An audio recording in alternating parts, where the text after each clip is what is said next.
The Second Continental Congress, again, starts with the creation of a Continental Army. They picked a Virginian, the 6'2" strapping Virginian George Washington, who has military experience, as the commander. He had a presence about him, and that's why they chose him. And that's actually the reason why he's become our first president of the United States as well, because he looks good on a horse. Again, last-ditch effort for peace as well. The Olive Branch Petition was rejected by KG3. This, of course, inspires Britain's own Thomas Paine to write Common Sense, which does argue that England has exploited the colonies, and it's a pretty good case for it's time for the child to leave the parent's house. That's kind of the analogy that Paine makes. All right, it's time for independence. It's time in the relationship between the parent and child that the child is ready to move out on their own. Which, of course, is not lost on Thomas Jefferson in July of 1776, when Jefferson pens the Declaration of Independence, which I said in class, the greatest breakup letter of all time. He's using his research very well. He uses Locke, Mason as ideals of social contracts, inalienable rights. He gets advice from the other members of the Continental Congress, specifically John Adams and Benjamin Franklin help him with this in writing the many drafts. But the thing that makes the Declaration so imperative and so important and so historic, Jefferson points out all the abuses and the grievances the empire has made against the colonies, and specifically blames King George III himself. And this is basically going to kind of spell out the reasons why they're gaining independence. Does it give them their independence right away? Absolutely not. It's just a sheet of paper that says we want independence. KG3 said, all right, you're going to have to fight for it. And obviously in 1776, they're not free. Just because a sheet of paper says they are, the British military, excuse me, they had their say in the matter. And obviously the Treaty of Paris of 1783 is what really secures the independence of the colonies. So now it's wartime. So let's talk a little bit about the war. We have a Continental Army that is aggravating Washington. They're not disciplined. There's high desertion rates, and he knows that he needs to drill these young recruits into an army that he could use.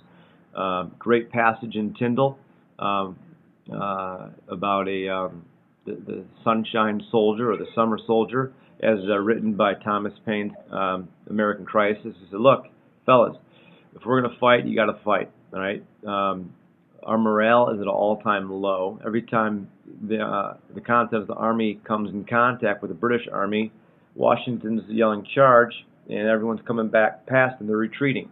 So the American Crisis, Paine's saying, look, fellas, you got to see this job through. You have to win this battle. Right? You can't be a part-time soldier. Right? You can't be a bandwagon fan.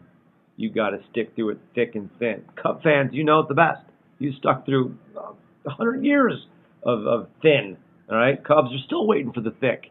So that's kind of where Thomas Paine is talking about with the American Crisis. Now, after repeated battles in 1776, in early stages of fighting, Washington's come to the quick realization: we beat England, we're going to have to fight a war of attrition. All right, there's no way we're going to be able to fight them, head up. It's not going to happen. Right, so it's not going to be the English military in the Continental Army. It's not going to be an even fight. Washington knew this, so he wants to drag this. It's called war of attrition. He wants to drag this war out as long as possible, make it unpopular for the British people, which is ultimately that's what is going to happen.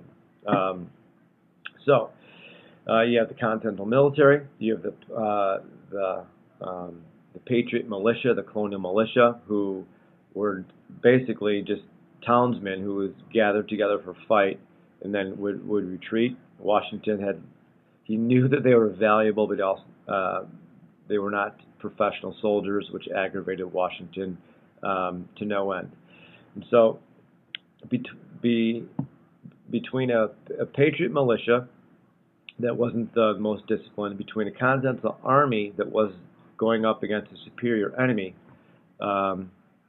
Washington knew we need help, right? So we need France, and with the France would love any opportunity to come back in and take some land away from Great Britain, to embarrass Great Britain.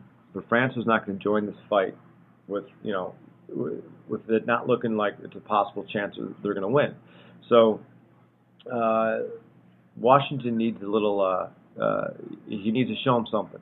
Battle of Saratoga is a battle in New York where after the Continental Army is victorious, the French decide, yes, we will sign up until the Saratoga is the battle that, of course, allows for the alliance made between France and the colonies. And luckily, we have, of course, some footage of that.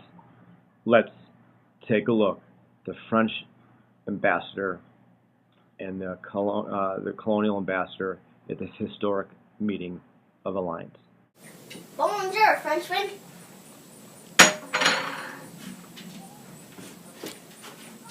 We've been at Saratoga. Are you willing to join the fight? Oui, oui. Allies forever.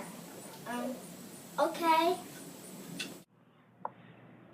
Wow, that was historic indeed. That guy with that French bread. Oh, thank you. I think we say merci. So yeah, thanks for helping out. And so we have an alliance forever, Treaty of Alliance, Treaty of Amity. We will, of course, what that means, the alliance is that France will insist on negotiating a treaty with England, with the colonists. So this will play a big part in Washington's first administration later on in a decade.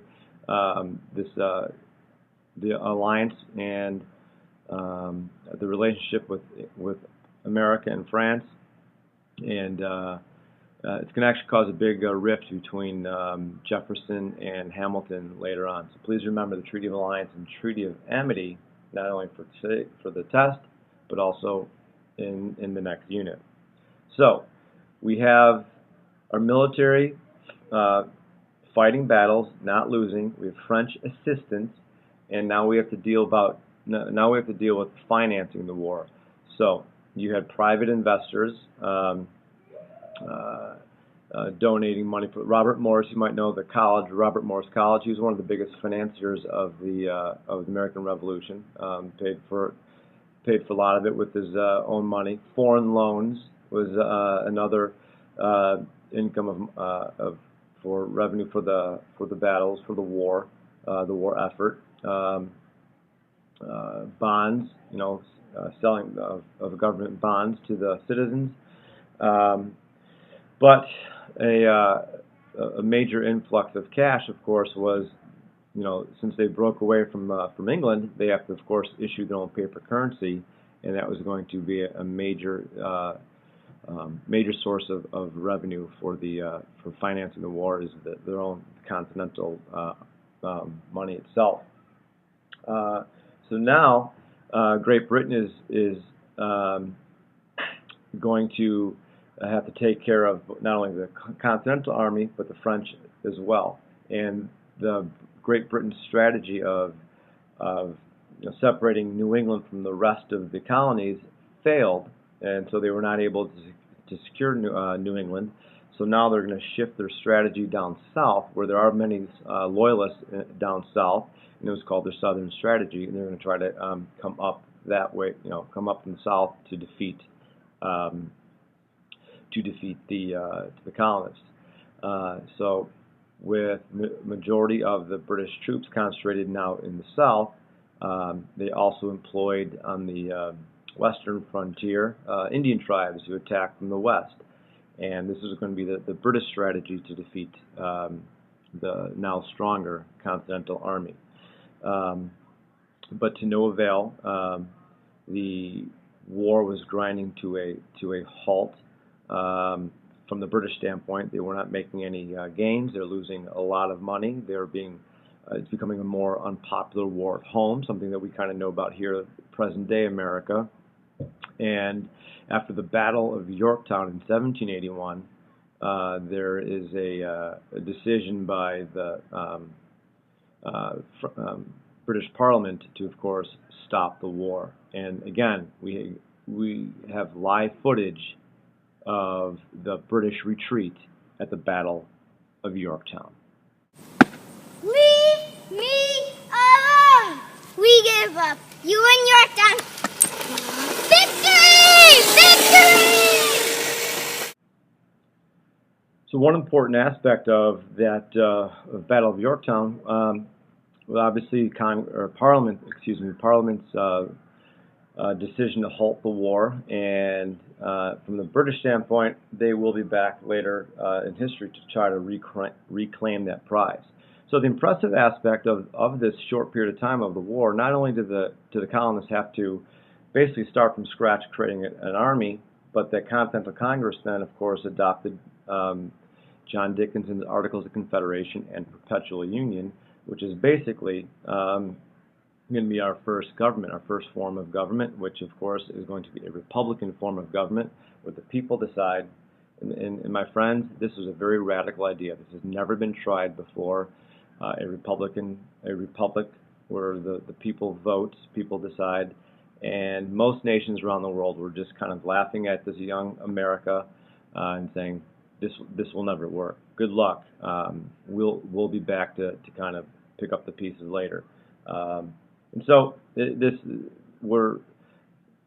young patriots are really kind of are charting on some dangerous waters. This form of government has never been tried before, but it did successfully negotiate the peace treaty, the Paris Treaty of 1783. So again, Treaty of Paris 1763 ends the French and Indian War.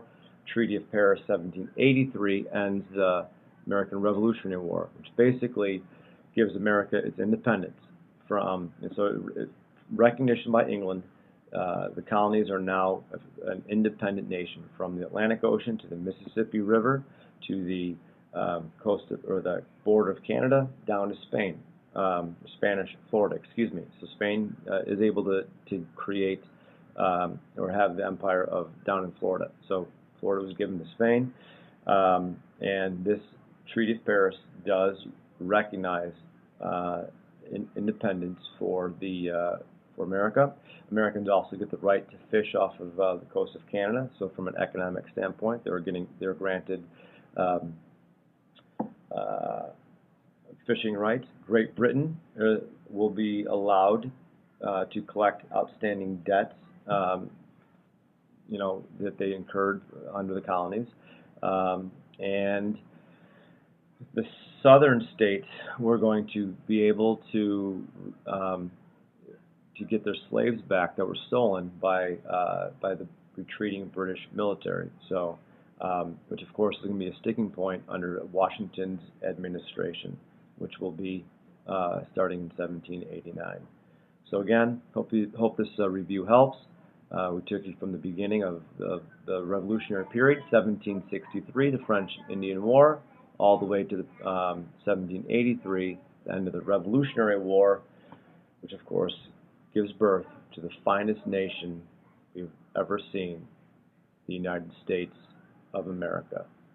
Born out of the American Revolution was a brand new country, brand new democracy, the republic for the people. The revolution inspired millions around the world.